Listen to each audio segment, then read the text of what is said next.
E aí pessoal, tudo bom? Enquanto eu estou gravando esse vídeo, está fazendo um friozinho gostoso. Eu estou aqui de blusa.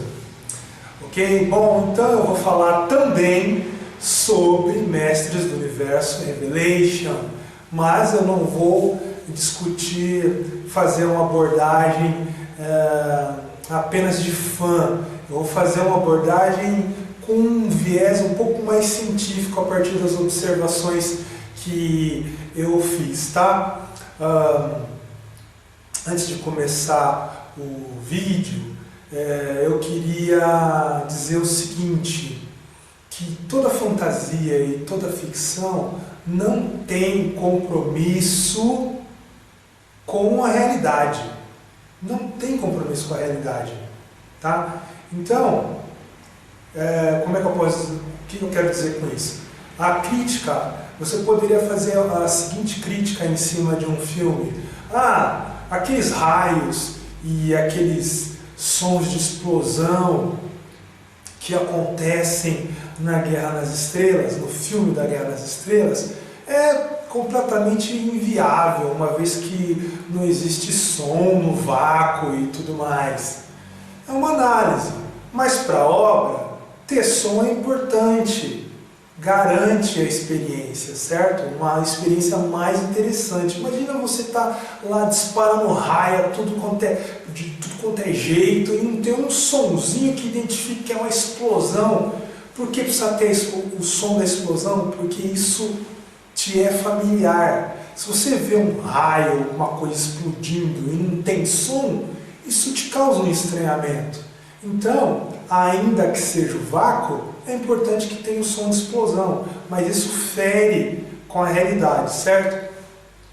Então, obviamente, as análises que eu vou fazer ou observar, elas chocam com a realidade, mas faz parte da ficção e da fantasia essa falta de comprometimento com a realidade, tá? Então, eu queria começar antes de eu fazer as observações, né? Eu já comecei, mas antes de eu fazer as observações que causam que estão ali para a gente pensar, eu queria dizer que, nossa, eu gostei muito da dublagem brasileira, não que toda a dublagem me tenha causado um certo furor, assim, né? Mas em dois momentos eu achei muito 10 a dublagem brasileira. A primeira é que no início da dublagem, a introdução é feita pelo mesmo cara que introduziu os desenhos dos Super Amigos e da Corrida Maluca na década de 80. Eu quase podia ver ele falando Super Amigos, como ele fazia no desenho da Liga da Justiça, lá da década de 80, entendeu? Quando se chamava ainda Super Friends ou Super Amigos, né? E a outra observação que eu faço é que o dublador do esqueleto do desenho das antigas, do He-Man, ele não está fazendo a voz do esqueleto agora, né? Está sendo dublado por outra pessoa. No entanto, ele fez uma pequena participaçãozinha dublando aquele personagem nas profundezas de Eternia. Claro que ele não fez a voz fina que ele fazia para interpretar o esqueleto, mas é ele ali, sacou? A menos que o meu ouvido tenha se enganado, tá? A voz do corpo permaneceu, né? Do personagem dele, né? Tá ali um pouquinho, você consegue ver um pouquinho, uma certa diferença na dublagem do corpo, mas eu acredito que seja o mesmo dublador, tá? Essas coisas eu achei muito legal. Aí para os outros personagens houve mudança, né? Uma outra coisa que eu também gostaria de destacar é que a Maligna, ela tá com o cabelo comprido e ficou muito louco a Maligna de cabelo comprido, entendeu? Três coisas que eu também gostaria de falar antes de partir para a análise um pouco mais científica. Eu não sei se você lembra, tá bom? Mas eu vou fazer algumas... Eu gostaria que você percebesse o seguinte. Junto comigo, se você participou daquela década de 80 e vivenciou a década de 80, sobretudo da televisão, você vai, de repente, criar alguma semelhança, vai criar alguma conexão. O mentor do desenho original, aquele bigodão e tal, ele lembra um ator que se chama Burt Reynolds, entendeu? E é muito semelhante o grafismo do mentor com o Burt Reynolds. Posso estar enganado, mas de repente o personagem pode ter sido inspirado, né, como outros personagens do He-Man, em ícones da época, tá bom? Uma outra coisa que eu gostaria de destacar é que no desenho original do He-Man, a Maligna tem os traços daquela kryptoniana do filme do Superman, o filme feito com o Christopher Reeve, aquela kryptoniana que veio junto com mais outros dois da Zona Fantasma, entendeu? Tem a atriz, também estava, na época ela estava usando um corte de cabelo curto, e os traços do rosto daquela atriz, putz, cara, a menos que eu esteja muito enganado, tenha sido uma impressão muito equivocada, mas é o rosto certinho da Maligna.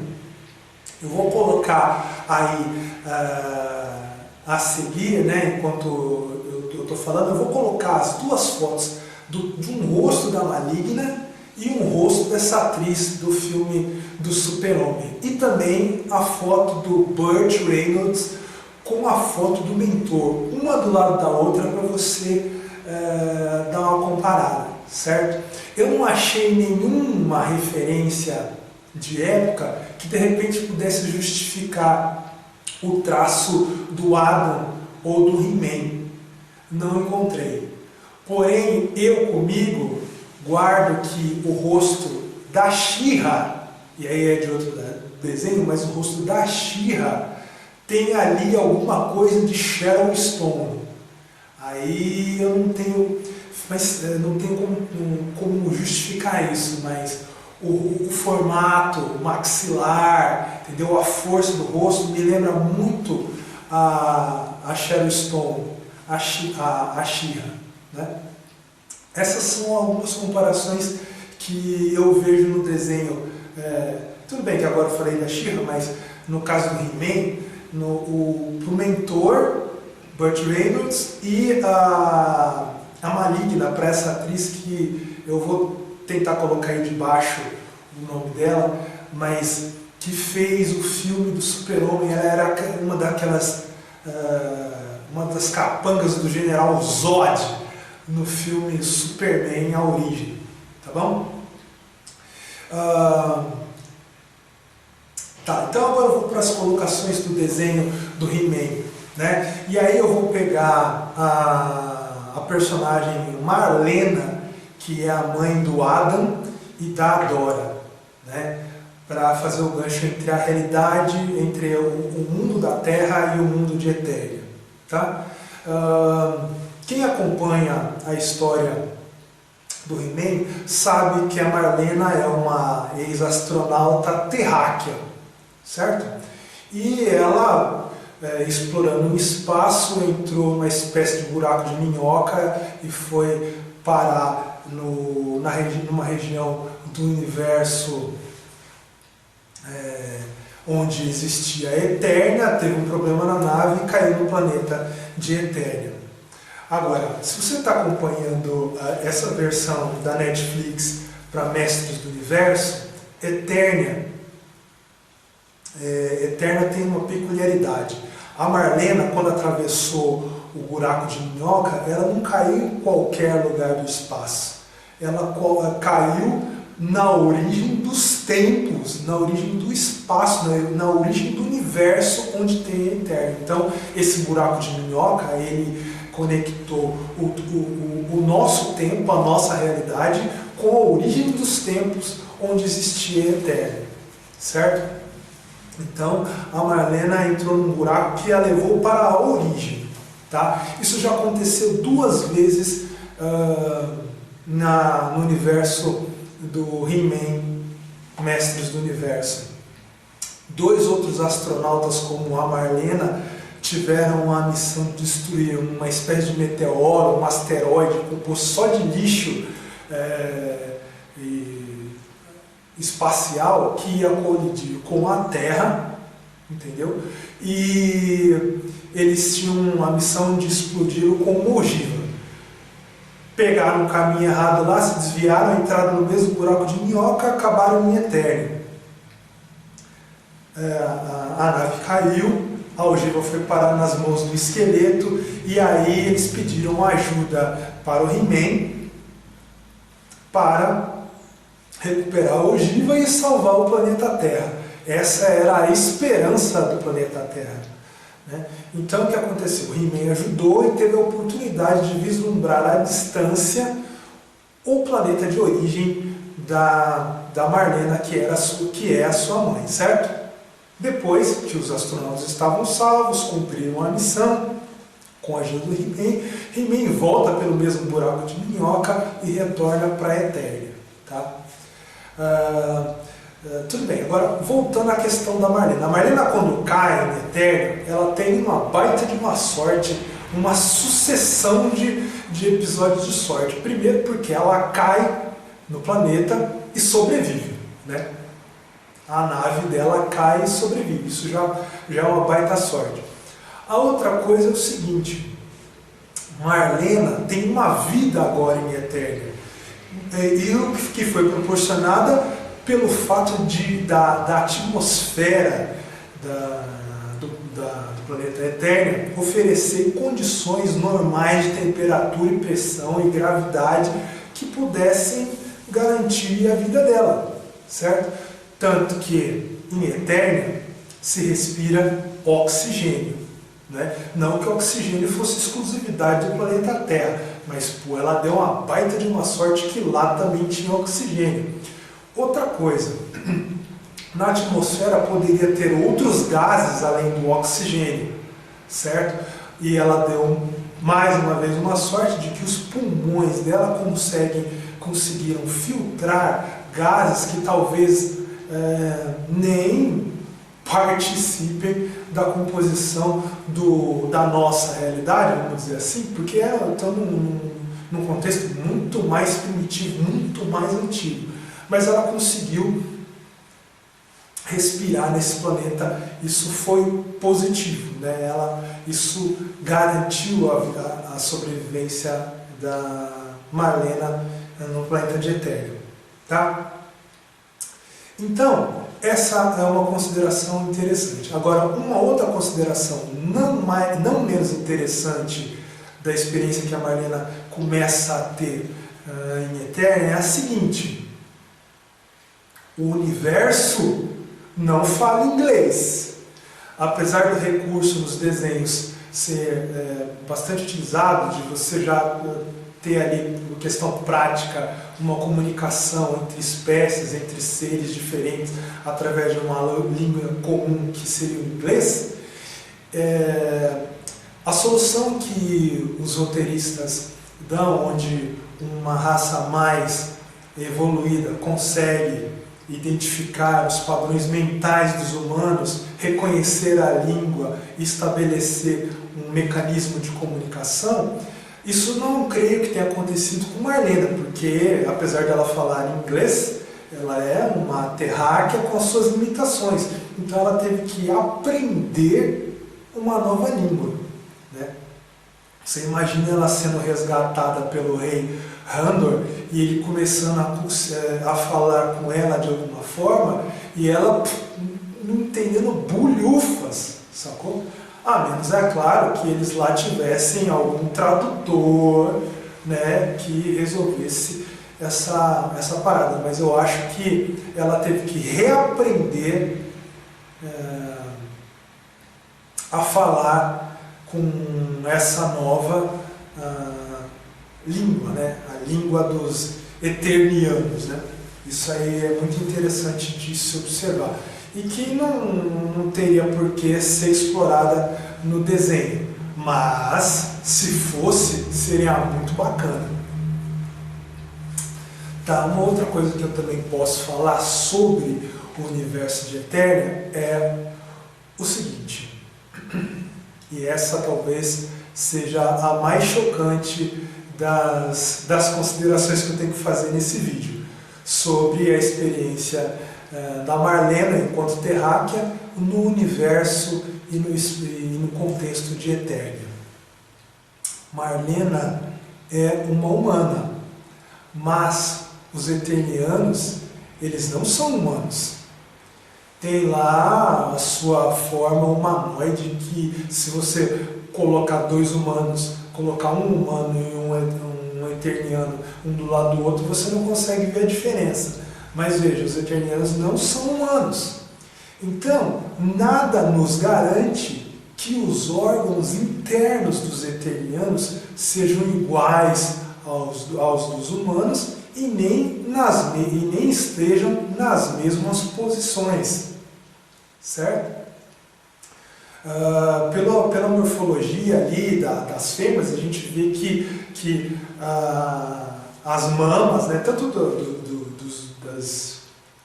dos machos quanto das fêmeas, estão ali no mesmo lugar, entendeu? Então ali houve um equilíbrio. Mas essa igualdade entre as espécies, porque sim, os humanos em relação aos eternianos são de outra espécie e vice-versa. Mas a igualdade entre as espécies é muito semelhante. Do ponto de vista evolutivo, é complicado de você conseguir a mesma fórmula, né? Veja, os eternianos são uma espécie muito antiga, entendeu? E os humanos, uma espécie muito recente. Ok, o buraco de minhoca permitiu que passado e futuro estivessem no mesmo espaço, mas isso não significa que a evolução tem que acompanhar o mesmo processo, né? A mesma conexão. Gente, o material genético dos eternianos é muito mais antigo do que o dos humanos. Vamos imaginar que, primitivamente, a partir dos modelos que a gente considera, os mesmos organismos primitivos que deram origem em escala de evolução aos eternianos estivessem também em um outro meteoro, que tivesse a sorte de ter passado por um outro buraco de minhoca, caído na Terra milhões de anos atrás e se desenvolvendo, oferecessem o mesmo padrão, né, de humanoides.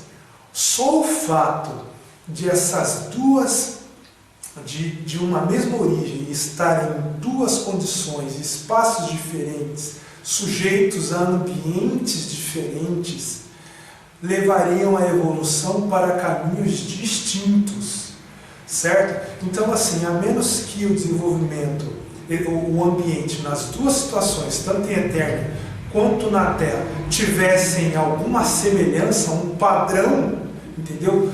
Em cada uma das fases de evolução, muito difícil que o resultado fosse o mesmo. É nesse ponto que eu faço aqui a indignação, né? Não tem como. Uma orelha pelo menos tinha que estar em algum lugar diferente, uma proporção de algum organismo diferente, porque as condições do ambiente vão mudando. Veja, a Eternia não é a Terra, o clima não é completamente igual. Existe, por exemplo, a questão do oxigênio, certo? Nas duas regiões.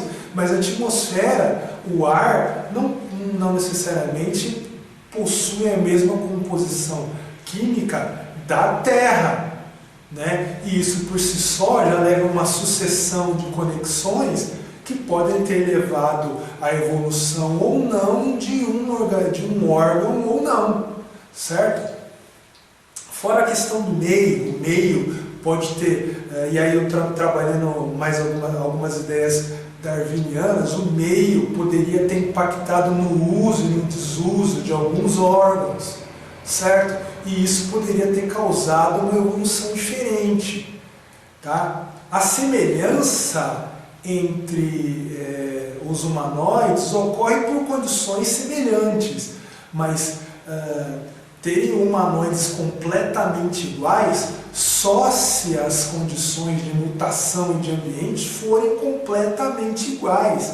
E não é isso que a gente pode imaginar dentro do universo de probabilidades, né? Existe uma chance, só se essa única chance é que pertence ao desenho, né? Dentro do universo de probabilidades. Tá? Então, veja, Marlena é uma humana que cai num planeta com uma outra espécie, cria uma relação com o indivíduo dessa outra espécie e por uma compatibilidade genética consegue fecundar 2 filhos. Como essa compatibilidade genética foi possível?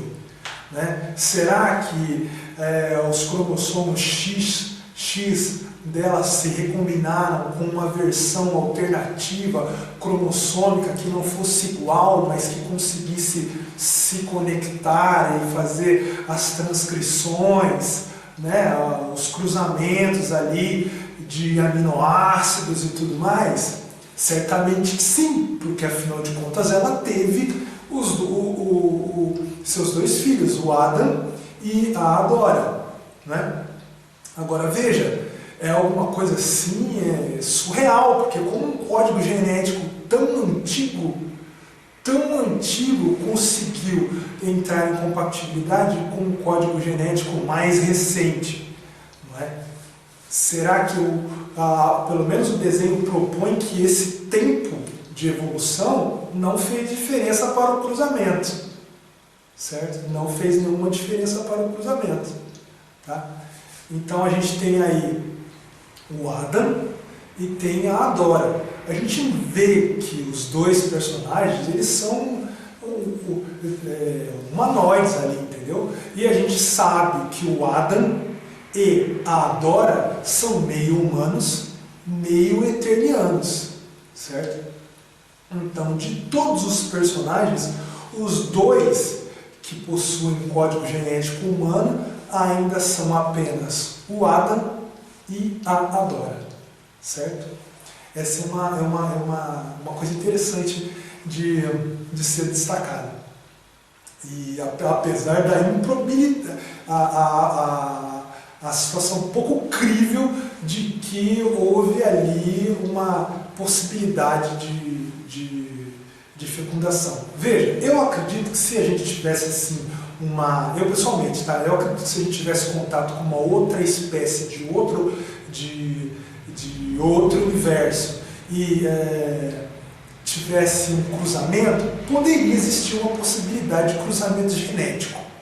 Não descarte essa possibilidade, certo? Aí o descendente dessa união podia ser algo que fosse uma mistura das 2 espécies. Mas houve cruzamento, houve um descendente, houve a reprodução de algumas características totalmente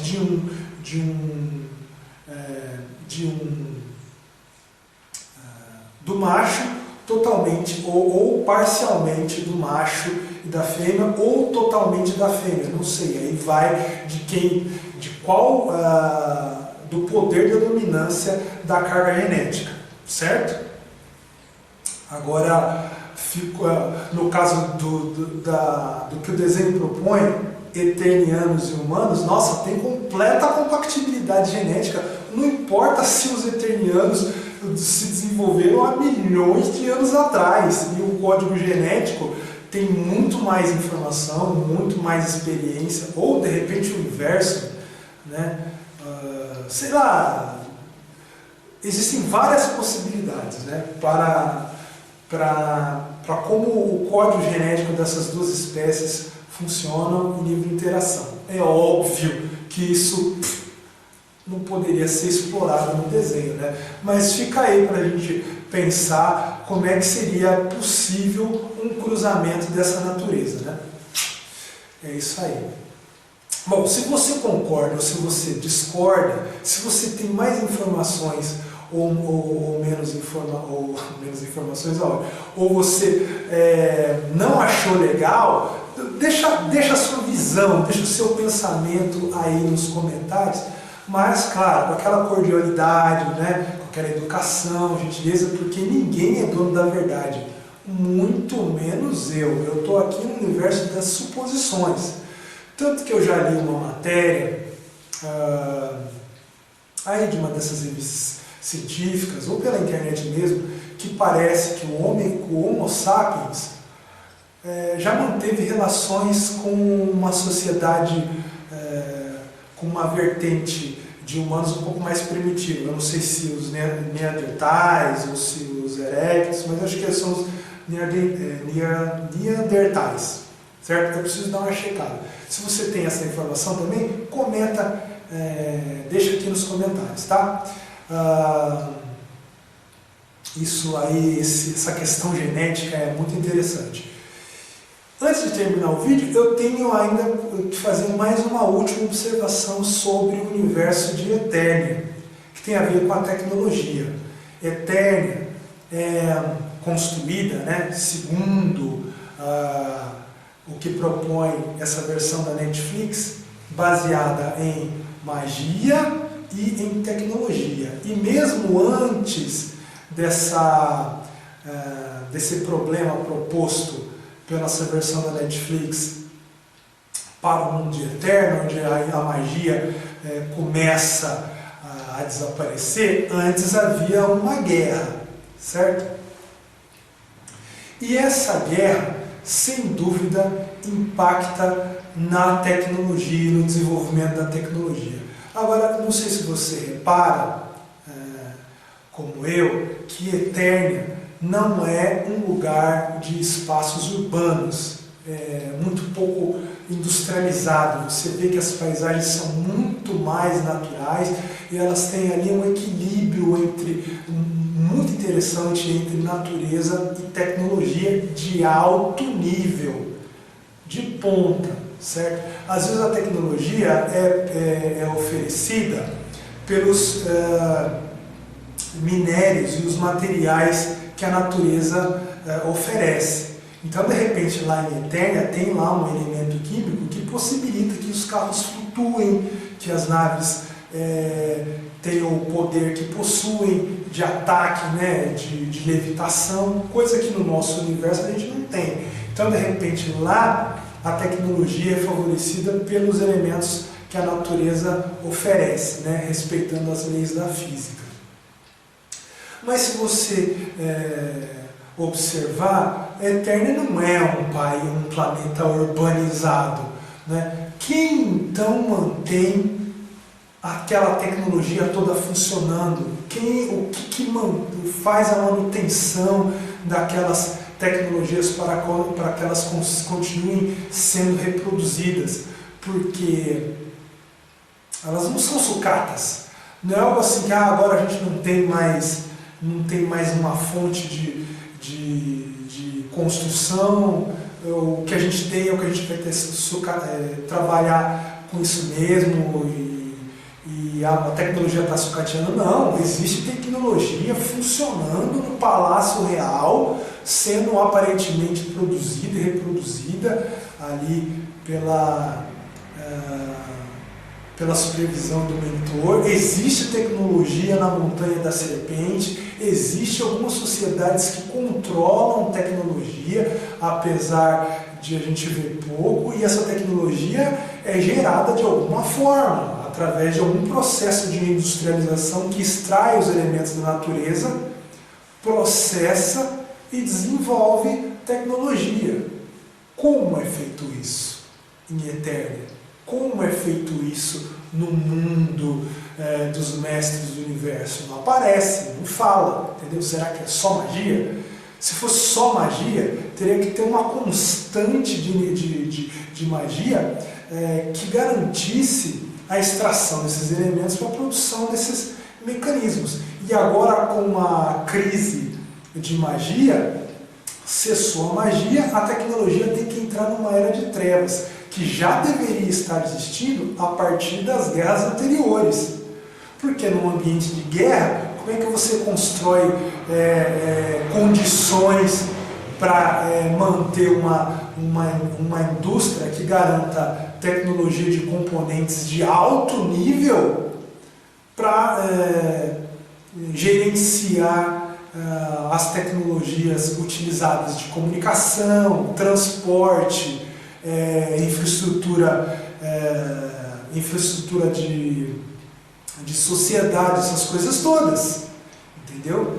E para um mundo onde existe guerra, um mundo onde está em crise, manter tudo isso não é simples, entendeu? Não é simples.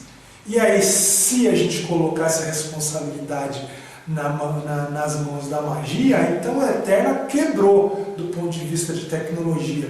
No entanto, a Tila tem lá uma parceira que tem um dispositivo na mão que faz maravilhas, entendeu? E não só isso, o Roboto também está ali aparentemente oferecendo uma possibilidade tecnológica que precisa ser mantida. E é mantida como? Qual fonte de energia? Certo? Quais os recursos que mantêm o Roboto ativo? Se existe ali um problema, uma crise instaurada. Será que ele funciona a energia solar, vamos dizer assim? E a manutenção daqueles componentes que o definem, né? Eles vêm da onde? Surge assim do nada? Talvez por magia? Né? Então, essas são questões interessantes para serem consideradas se você olhar para o universo de Eternia como um universo possível, né? O que não é. É só uma história de fantasia, uma obra de ficção. E aí eu termino o vídeo retomando aquele ponto que eu falei para vocês inicialmente e que dão conta tanto da condição da Marlena, enquanto humana num ambiente diferente e o processo de produção, quanto da questão da tecnologia de Eternia. Fantasia e ficções científicas não têm um compromisso com a realidade. Se isso acontece, aumenta a credibilidade, você aumenta a identificação entre o que você está vendo e a experiência que você tem, né? A exemplo dos raios destruindo naves no vácuo no universo de Star Wars. Mas não existe esse comprometimento entre a fantasia e a realidade, ok?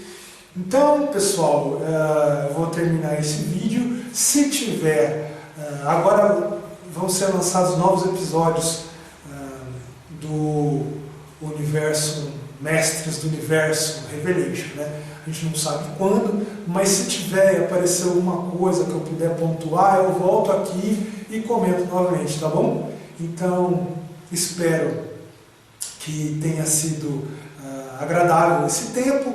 Deixe os seus comentários, tá bom? E a gente se vê no próximo vídeo. Não deixe de se inscrever no canal, ative as notificações e tchau!